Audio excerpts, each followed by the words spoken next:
We are on the cusp of a nuclear war with Russia.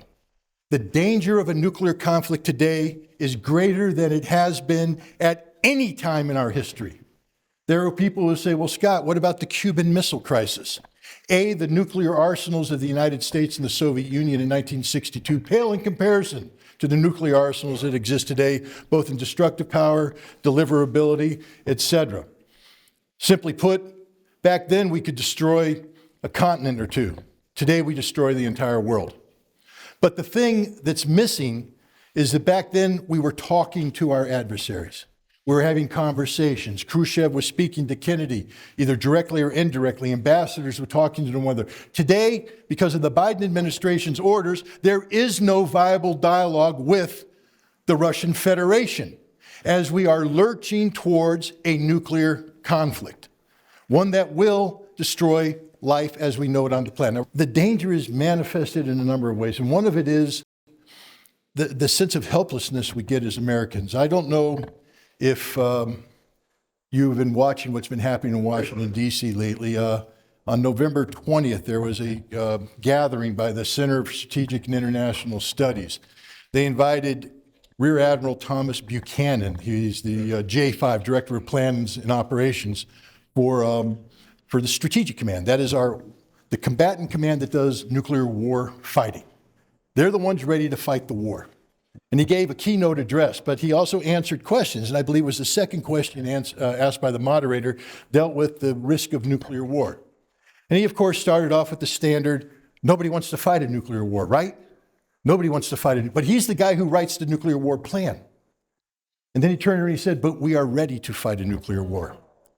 We are ready to engage with the Russians in a nuclear exchange, he called it, as if that somehow diminished this destructive reality of a nuclear war. But that's not the part that scared me, because every iteration of Strategic Command in the history of the nuclear force of the United States has been prepared to fight a nuclear war. That's their job.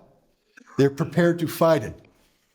But if you recall back in Ronald Reagan, when he was talking with Gorbachev, they agreed that nuclear wars cannot be won. Therefore, they should never be fought. So what Rear Admiral Buchanan said afterwards is not only that the United States is prepared to fight a nuclear war, they are prepared to win a nuclear war. And the methodology of victory, while vague, was that we would, after we won, prevailed in this nuclear conflict, we would retain sufficient nuclear weapons capacity so that we could deter other nuclear adversaries. In this day and age of nuclear parity, where the last remaining arms control treaty, New START, gives roughly 1,550 nuclear deliverable systems to each side, how do you win a war? He said, you don't want to use all your nuclear weapons to win. You have to have some left over. But if you have some left over, how do you destroy much with reduced?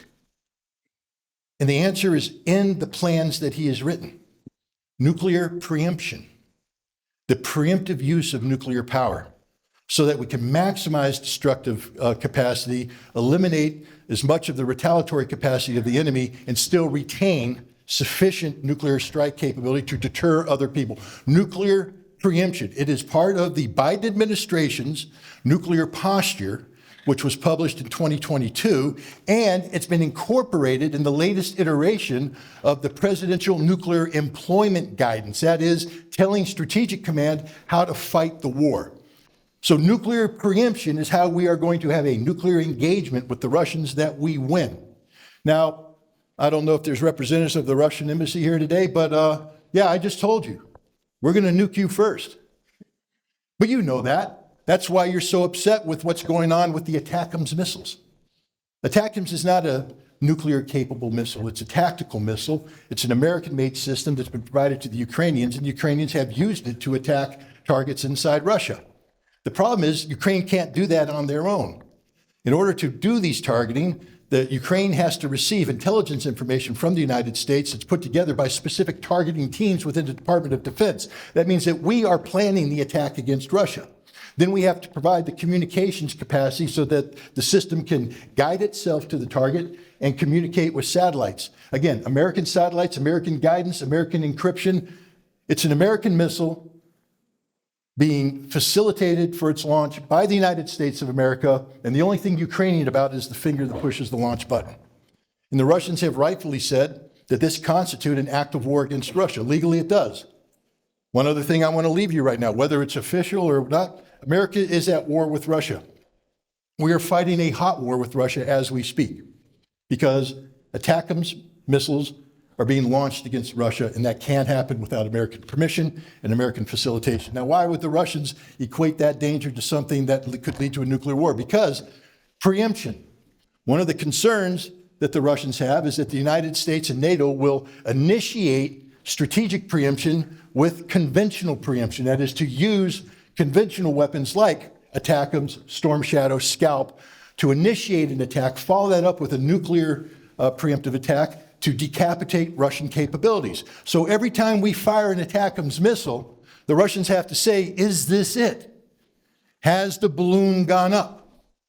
And so they have adjusted their nuclear posture to lower the threshold so that they say, if a nuclear power provides conventional strike capability to a non-nuclear power, and that non-nuclear power uses that to strike Russia, that meets the threshold requirement for Russian release of nuclear weapons in response. But the Russian nuclear planners also have to say, if America is getting ready to launch a nuclear preemptive attack against us, the only way we can prevail is to preempt the preemption, which means they have to be prepared to launch a nuclear preemptive attack. And that's where we are today, ladies and gentlemen. That's where we are. I was losing sleep. I couldn't sleep for months because of this problem going through my head. No matter how I crunched the numbers, we ended up in a nuclear war.